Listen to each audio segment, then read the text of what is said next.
What's up, Derby freaks? Getting ready to take this car apart from Kansas back in the fall. You can see my radiator shoved back into the fan. Lost a belt. I don't know what else is damaged in there.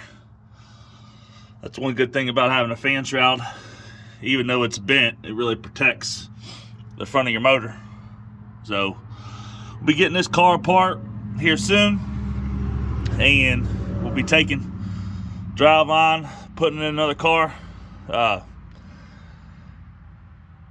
This car here really needs a doghouse and lower suspension, but I really don't have nowhere I can run it at this time. So I'm just gonna have to take it apart, get my Driveline, and get ready for the King of Ohio in June.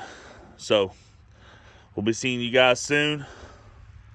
Let's go, baby.